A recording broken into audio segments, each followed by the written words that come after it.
একটা ট্রেন, অপহরণকৃত শত শত নিরীহ যাত্রী, সাথে আবার সৈনিকরাও রয়েছে।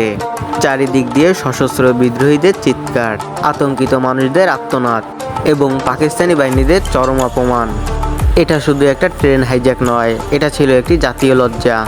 এখন সবার সামনে একটাই প্রশ্ন ঘুরপাক খাচ্ছে, পাকিস্তান কি সত্যি সত্যি বেলুচিস্তানকে হারাতে বসেছে? আবারও এক ভয়ঙ্কর বিপত্তির মধ্য দিয়ে হাঁটছে?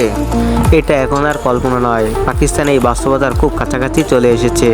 কারণ পাকিস্তানের বেলুচিস্তানে ঘটে যাওয়া ট্রেন হাইজ্যাকের কথা এখনও তারা ভুলতে পারে নাই এবং এটি বিশ্বজুড়ে আলোড়ন সৃষ্টি করেছে। বিএলএ যারা নিজেদেরকে স্বাধীনতাকামী হিসেবে দাবি করে, তারা এই ট্রেনটাকে ভয়ঙ্করভাবে আক্রমণ করে দখল করে নেয়। হাইজ্যাক হওয়া ট্রেনের 180 জন যাত্রীর বেশিরভাগ যাত্রীই সৈনিক। কিন্তু এটা শুধু একটা ট্রেন হাইজ্যাক নয়, এটা ছিল একটা শক্তিশালী বার্তা যে বেলুচিস্তান আর চুপ করে থাকবে না। তারা স্বাধীনতা চায়, তারা যেন পাকিস্তানি সেনাবাহিনীদের সাথে সরাসরি যুদ্ধ করতে চায়।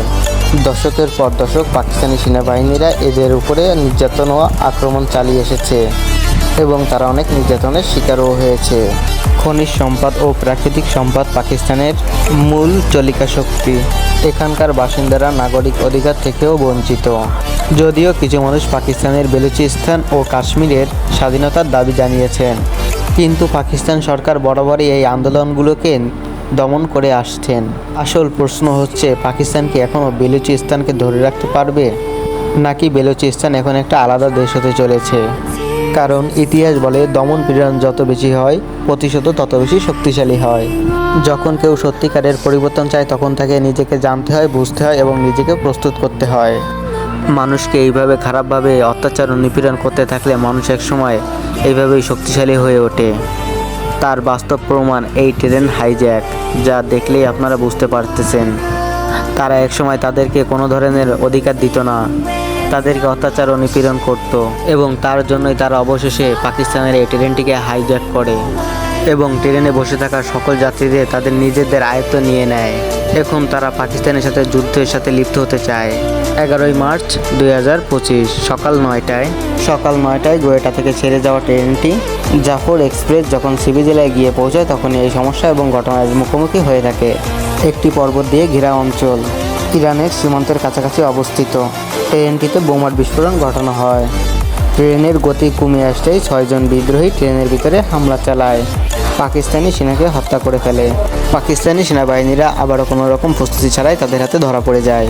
তবে জাফর এক্সপ্রেস হাইজ্যাক হওয়ার পরে কোয়েটা থেকে হেলিকপ্টার নিয়ে তাদের উদ্ধার করতে অভিযানে নামে। কিন্তু এ থেকে স্পষ্ট বোঝা যাচ্ছে যে পাকিস্তানি সেনাবাহিনীরা বেলুচিস্তানের বিদ্রোহ দমন করতে ব্যর্থ হচ্ছে। তাদের বার্তা স্পষ্ট বুঝিয়ে দিচ্ছে যে পাকিস্তানি সেনাবাহিনীদের বিদ্রোহ বন্ধ করো, বেলুচিস্তানে যেসব সৈনিকদের ধরে রাখা হয়েছে তাদেরকে মুক্তি দাও, না হলে তারা পাকিস্তানি সকল সৈনিকদের হত্যা করবে। পাকিস্তানি সৈন্যরা যত দেরি করছে, তারা আরও বেশি শক্তিশালী হয়ে উঠছে। কিন্তু আসলে কিভাবে এই পরিস্থিতিটি এত বেশি খারাপ হয়ে গেল? কেন বেলুচিস্তান স্বাধীনতার জন্য এত বেশি লড়াই করছে পাকিস্তানের সাথেই, এবং পাকিস্তান কেন নিজেদের ধ্বংসের মুখে দাঁড়িয়েও সত্যটা স্বীকার করতে পারছে না?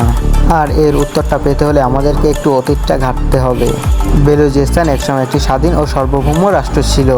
1948 সালে পাকিস্তান এটিকে জোরপূর্বক দখল করে নেয়। তারপর থেকেই শুরু হয় বিচার পীড়ন, খুন, হত্যা এবং সামরিক শাসনের মাধ্যমে বেলুচিস্তানকে দমিয়ে রাখা হয়েছে। অথচ পাকিস্তানের সবথেকে বড় ও সমৃদ্ধ রাষ্ট্র হওয়া সত্ত্বেও বেলুচিস্তান পাকিস্তানের অর্থনীতিতে মাত্র 4% অবদান রাখে। ফলে এই সম্পদের লাভ আসলে কারা পাচ্ছেন?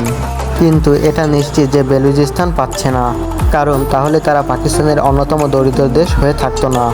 বেলুচিস্তানের উপরে পাকিস্তানিরা অনেক শাসন ও শোষণ চালিয়েছেন। পাকিস্তান আরও এক ধাপ এগিয়ে তারা যেন তাদের ভূমিকে তুলে দিয়েছেন চীনের হাতে অর্থনৈতিক প্রকল্প সিবিআইসি প্রকল্পের মাধ্যমে। আর এতেই বিলুস জনগণের ভয় নিজেদের মাটিতেই সংখ্যালঘুতে পরিণত হচ্ছে, কারণ চীন এই দেশে হাজার হাজার শ্রমিক ও বসতি স্থাপনের জন্য লোক পাঠাচ্ছে।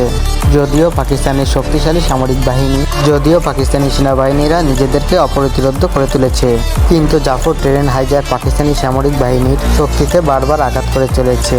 বিএলএ বারবার সফল আক্রমণ চালাচ্ছেন। আর তাই প্রশ্ন ওঠে যে নিজের দেশের মানুষকে নিরাপত্তা দিতে পারে না, সে কিভাবে পুরো একটা জাতিকে শাসন করার দাবি রাখতে পারে? কারণ বিলুচ বিদ্রোহীদের উপর এই প্রথম, পাকিস্তানি সেনাবাহিনীর উপর এই প্রথম হামলা হয়নি, এটি প্রায়ই ঘটে থাকে। যদিও বেলুচিস্তানের কুপ্রকৃতি সেনাবাহিনীকে সহজেই দুর্বল করে দেয়। পাকিস্তানের বড় দুশ্চিন্তা হলো কোনোভাবে যদি বেলুচিস্তান স্বাধীন হয়েই যায় তবে পাকিস্তানের উপর এর প্রভাব খুব খারাপভাবেই পড়বে, কারণ পাকিস্তান এই যুদ্ধে হেরে গেলে তার জমির মোট 44% হারাবে। একই সঙ্গে হারাবে বিশাল সংখ্যক খনিজ সম্পদ ও জ্বালানি এবং আরব সাগরের ভিতরে প্রবেশ করার গুরুত্বপূর্ণ পথ, এবং তাদের অর্থনীতিতে অনেক বড় ক্ষতি হবে। এবং এ থেকে বোঝা যায় যে তারা কেন এই ট্রেনটিকে হাইজ্যাক করেছে। এবং পরবর্তীতে এই বিষয়ে আপডেট জানতে আমাদের চ্যানেলের সাথেই থাকুন। অদ্ভুত ওয়ার্ল্ড।